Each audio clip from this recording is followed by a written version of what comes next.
Okay, so let's just play it. So first of all, you've got this corridor, the green corridor. I don't know what that might represent in the rest of the film, the green, but you need to think about that. Green sometimes represents ghostliness.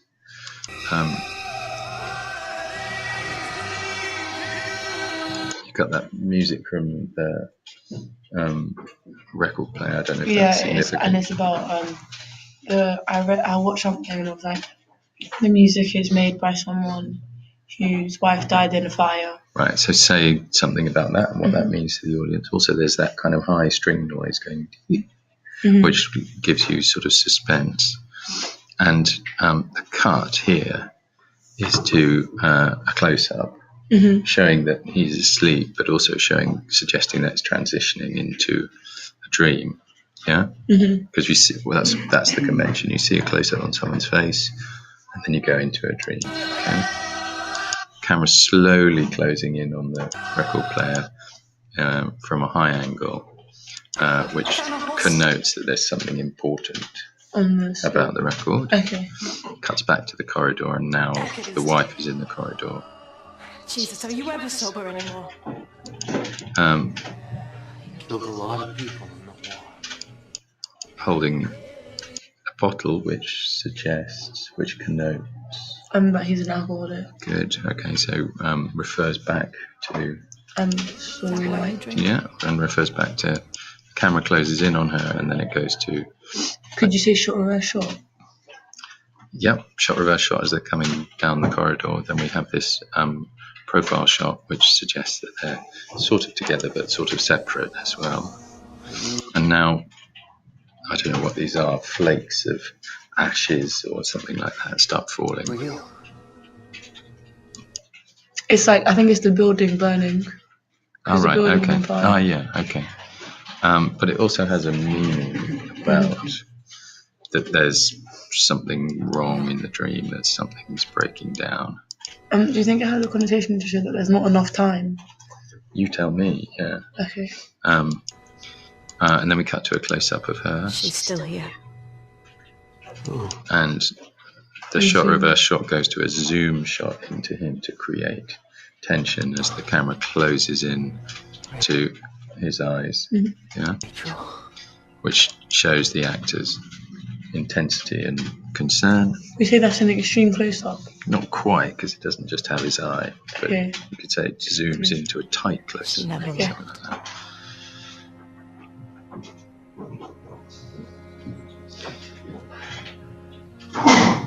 So when we go over here, bless you,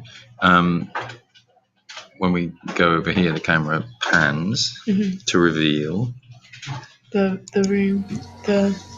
It's like it's outside the window where the pond is. Where she killed her children. Okay, so what is that called when it's like different focus? So here we go. Scorsese used depth of field so that whatever her name is in focus with, I don't know what the character's called. Eddie, I think he is. I don't know what Eddie behind her, out of focus. She's here. You can't leave. There's a kind of discontinuity in the editing, isn't there? I don't know how to describe the lighting. You can't leave. It's like as if she's not actually in the room. Yeah. I think that's a good effect as well, because if she's not actually in the room, that shows that she's not really there, which shows that it is actually just a dream. Okay, so you could say she's the actress herself, or the character herself is differently lit, suggesting that she's not in the scene, which emphasizes the fact that she's a figment of his imagination, something like this. I was talking about this discontinuity in the editing. Look where her head is facing here. She's here. And that cut there. Yeah, the cut. So, I think what Scorsese is doing is to try and recreate or create the unreality of a dream in a way in which ideas and the sequence of events don't necessarily fit together properly, but it seems a bit more like a jigsaw in a way. You can't leave.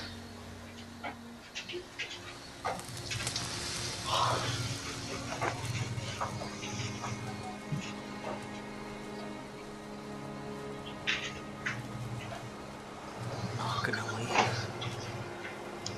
And then we go into this shot where it shows them very close together,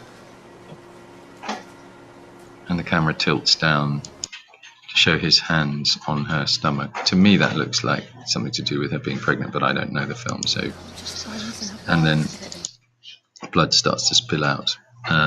That's where he stabbed her. I think that's why. Okay, good. Then that.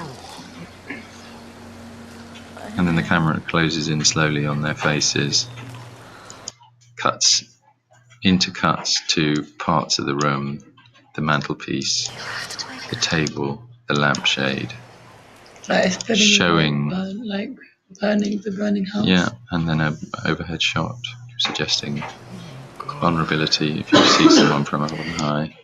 You can see the puddle of blood as well. Okay. These are all things that you recognise. Sounds like you could be writing about them. I didn't have to put it into words.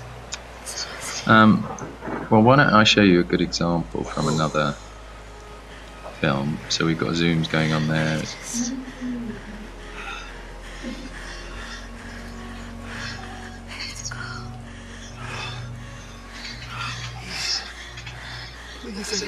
Okay, let's go to that bit. Okay, and then it cuts to a medium shot, and special effects are used to transform her into dust, and another tilt shows his empty hands, not filled with ash but with water, and then another two shots showing him in the burning house, and then using the dream connection we see him waking up, and get a shot again with him showing the drip coming down and suggesting. So basically you're telling the story of the scene, but in focusing on the technical things that are going on and suggesting what they might mean to an audience. Yeah? Okay, so let me pause that.